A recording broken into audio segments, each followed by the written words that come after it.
Good morning and welcome to the channel, and welcome back if you've watched before. Now today's a big day. Today I get to strip this CB Honda Hornet right down to its bare bones and get it spread out all over the floor. Now this is a build that I've been building for about 6 months now. I started it last year. I had a big break over Christmas when I was building this workshop, but I'm really excited to get back on it. And if you haven't seen any of my videos from previous, they're on the channel. You can go back. I think there's about 9 videos on there where I went along and purchased the bike. You can see I got it a bit of a bargain. It wasn't really roadworthy. And all the videos subsequent where I start working on it, I talk about my plans, we fabricate the frame. Anyway, go back and have a look and catch yourself up. But in this video, we're going to get it all stripped down. I'm going to get it laid out all over the floor. I'll go through each individual part and let you know what I'm going to do, let you know what fabrication I'm going to make on the parts, and let you know the parts that do need repairing and need some work. But hopefully at the end of the day, all I'm left with is a bare frame, so I can then get the frame finished. There's still a lot of fabrication to do on this frame, a lot of welding, but it'll be a lot easier when it's off the bike. Now look at this, I can't believe the weather we've got today. It's been so crap the last couple of months.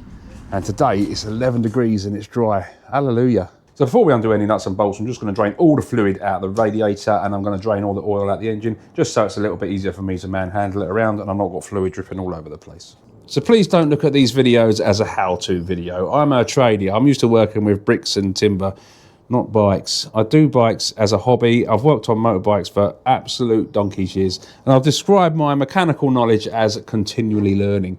But I did build this bike here. This bike's a custom bobber I built, hardtail bobber. I bought that just as a rolling chassis and had to fabricate everything on there myself. And I built that and won some prizes. And I've built various bikes over the years and always tinkered. So lovely to have this workshop and actually be able to do proper projects like this one. But yeah, please don't look at it as a how-to, because I will make mistakes and I'm sure you guys will pick me up on them. All liquid coming out here. I do have a friend that's a bike breakers, and all this I can dispose of nice and safely. So right, that's the cooling system empty. Let's do the oil now.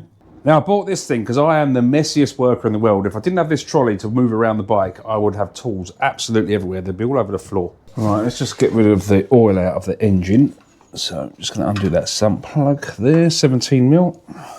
Try not to drop the sump plug in the bucket, which I've done half a dozen times before.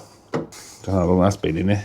No, nothing about this bike. I don't know the history of it. I don't know when it was last serviced. Anything. I've got given the bike and a set of keys, and that's about all I know.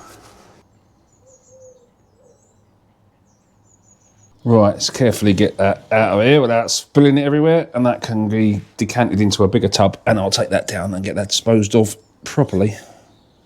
Now the next thing to come off is these exhaust pipes, but I've just noticed, and I hadn't noticed it before properly, but look at that. Someone's had a right bodge up there. There's nuts and bolts where they shouldn't be. So I've got a feeling these are going to be quite difficult to get off. So I'm keen to understand why they put all these in. Whether these need all rethreading, I don't know until I get these off. So I'll get the pipes off and I'll come back to you once I've done that.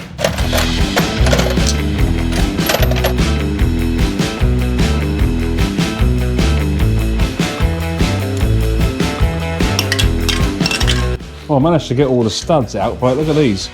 That's a right bodge job someone's done on there, and they didn't come out that easy either, so I'm a little bit worried all the threads gone in the block. But until we get the engine out, I won't know whether they're going to need rethreading or not, but I will be putting proper studs in, not these bodge jobs. So the next job's to take all these rear sets off, anything that's associated with the brakes, pegs and all that. All these are going to be altered, and anything that's basically connected to the engine I'm going to take away, so I can then drop that engine out and we can get that on the floor over there. I'm also going to take the wiring loom off in one great big hit, and before I do that I'm just going to label up a couple of things before I forget what they are. So at the moment I know these are rear lights and indicators, so I'm just going to label those. I've got all the modules that I took off. Again, I know where they go, and it's not that difficult because the blocks are all different, so when I put the modules all back on, it's not going to be hard to work out which one goes where. On the coils and the HT leads, I've just made it a bit foolproof for myself. On the top of the block, they are numbered from 1 to 4, going that way. And then you've got the 2 coils, but on the HT leads themselves, only one of them's got a number on it, so that's got number 1 written on there, but the others are worn off. So just to be dummy proof, I've numbered them 1, 2, 3, and 4 as they came off. So I'll get them all back in the right order.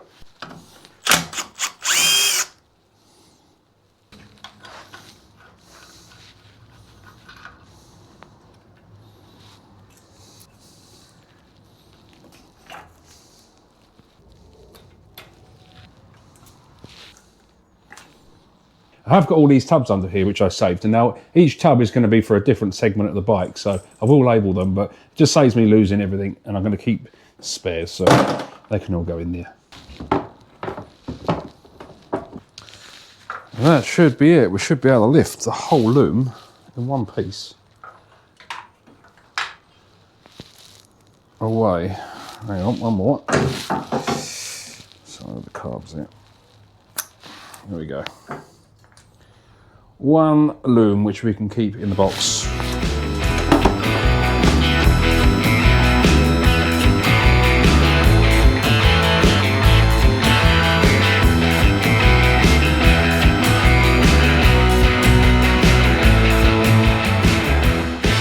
Well, I've just been indoors and had my Weetabix for lunch, so I'm feeling quite strong. Right, so we're ready to drop the engine out completely. Everything has been tucked up out of the way. Anything connected to the frame has now been disconnected. So the engine's just free. All I've got to do is undo the engine mounts. I've got one there, there's one underneath, and we've got these two front mounts here. This front mount actually comes off, so the engine should be able to come sideways a little bit, but I'm hoping I've got the trolley jack underneath. I'm going to just lower it down out of its cradle, just slightly, enough to make it free, and then I'm going to lift the whole thing. I'm going to lower this bench all the way to the floor. Then I'll be able to lift the whole engine off its cradle, off the frame, and down onto a corresponding piece of wood down there. Now I've got to do that because the sump is so delicate. It's got these fins on the sump, these cast fins, and if I just put the engine down on the floor without a piece of wood there, they're going to snap.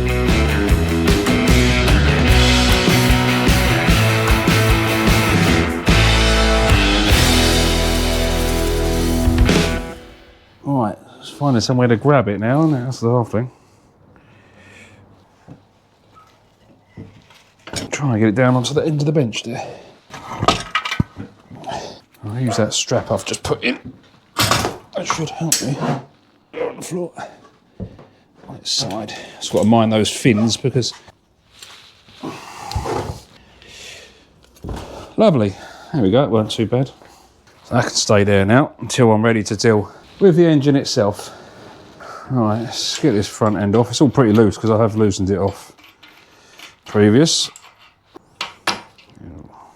Locking tabs out of the way. Frame's actually not too bad, but I did know there's a lot of rust where that radiator's been on this cross member here. I'll show you in a minute, but it's rusted right through, so. You can see I've got the proper tools to undo the locking nuts on the headstock. Now I do know the bearings in here are okay because there's no notching and it's free play, so I'm going to try and keep everything in good nick because I would like to reuse all bearings and stuff. Just keeps the cost down a little bit. Don't replace it if it doesn't need replacing and all that. Right, we've got the paddock stand on, which is fine. I'm just going to try and lift this front end away and drop that frame down, and then I'll take the paddock stand off. So there we go. And then that's it.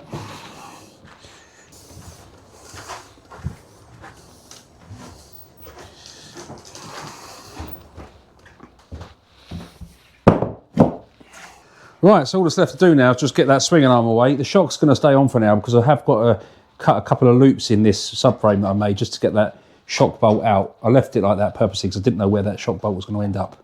So I'll leave the shock in for now, get the swinging arm away, and when we do the fabrication on that rear end, I'll cut some nice slots for that bolt to slide through. Lovely, let's get that paddock stand out of the way.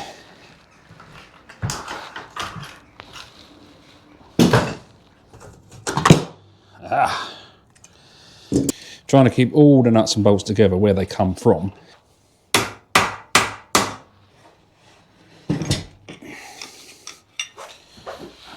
Plate can live with the other one over there for now. I should be my swinging arm free to come back. Lovely. Pop that back in there. There we go. One swinging arm ready for cleaning and spraying and whatever else I've got to do with it. So I'm going to pop that over next to the engine because it's covered in grease. Oh, side stand. Let's get that off quickly, and that's the last thing to come off then. So. Well, I hope you enjoyed that video of me stripping apart the Honda Hornet 600, ready for the Scrambler build. And if you haven't done yet, hit that subscribe button, and that really will help me build the channel and make more videos. And talking of more videos, like I said earlier, if you go back into the channel, you can watch day one of when I bought the Hornet last year and subsequent videos when I started to work on it. But in the next video, like I said, we will be doing the frame, we'll be doing the fabrication, the welding, and getting that ready for paint. And that's when we can really start working on all the other bits and getting everything back together. So yeah, thanks for watching, and I'll see you in the next one. Cheers.